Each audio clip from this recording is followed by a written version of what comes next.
My name is Artem. This is my shop. It's located in downtown Toronto. It's in an alleyway out back of the house that I live in. I've had this place for about 3 years now. Some of the other tenants use it to store things, the other people that live in the house, but for the most part, this place is mine. It's pretty awkward talking in front of a camera.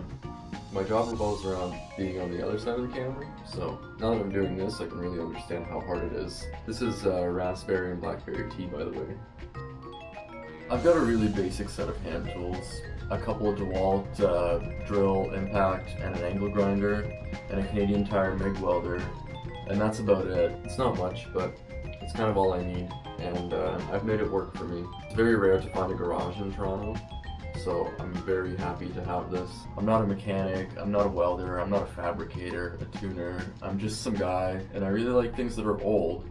So I try to do everything in my power and with the help of my friends to keep these machines running, keep them on the road, and do cool things with them, use them for their intended purpose as opposed to keeping it as like a museum showpiece.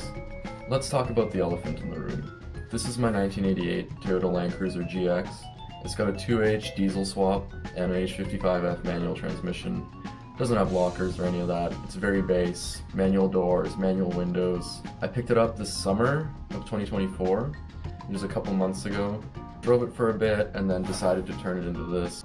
The history of this Land Cruiser is pretty mysterious. There's rumors that it came from South America, which I believe, and then spent the better part of 2 decades in Alberta. So there's a couple different owners, there was one accident that was reported, and a lot of crimes were done to this truck.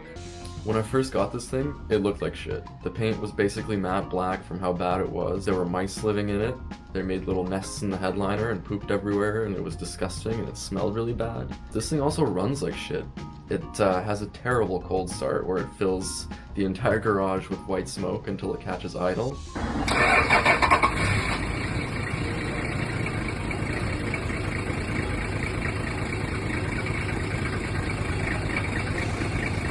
And also, it has this funny issue called the funky chicken on Land Cruiser forums, where if I have too many accessories on, it turns off power to the relay for the fuel, so the car starts shutting off in 1-second intervals while I'm driving it.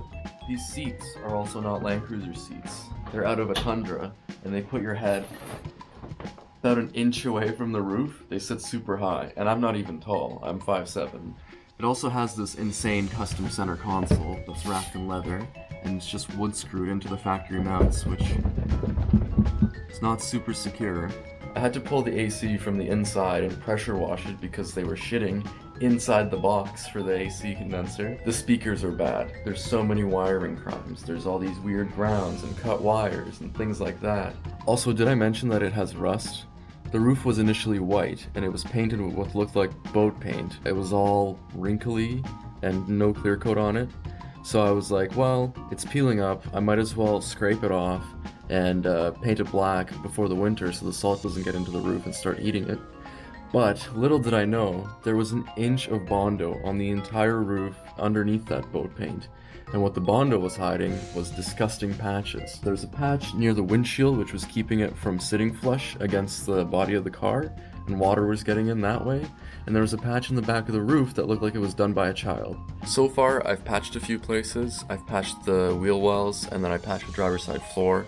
When I did that, I poured 15 the entire floor of the car, and then installed 2 layers of sound deadening. One is kill mat, and then the other one is single cell foam, so that's supposed to stop heat and noise. I've also done the same to the roof. My plans with this truck is to make it good. I want to figure out the motor, I want to figure out why it's starting like shit and why it's turning off while I'm driving. I want to solve the oil leak, and eventually I'll probably put a turbo on it just because I think that'll be funny. For the interior, I want to get rid of the seats and find either OEM ones or some cool aftermarket ones like Recaros or whatever. I have to redo the headliner because no matter how many times I washed it, pressure washer, chemicals, all that stuff, I cannot get the smell out, and it stinks really bad like mouse. So I'm gonna have to make my own, and I'll use that as an opportunity to reupholster the rest of the interior too, like the door cards and whatnot, to make it like a cooler fabric. I want to make a cool, comfortable classic car that I can drive around, depend on, but also use it for its intended purpose. I want to be able to do road trips in it, I want to go camping, and I want to be able to depend on it to drive to work and whatever. I go off-roading with a bunch of my friends, they all have Land Cruisers, and I wanted to be able to do that comfortably, not worry about, oh, am I going to overheat? Is the motor going to go out? Am I going to fill it with water because there's so many holes in the body? I just wanted to have a sorted Land Cruiser 60 series that I can depend on, and I'm planning to keep this car for the rest of my life. So hopefully, I know there's a lot of work to do, but I feel like if we take it one crime at a time, it should be pretty manageable.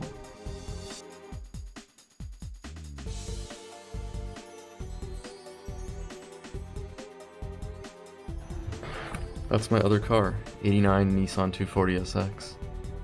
It's actually on the cover of this Drift Jam poster.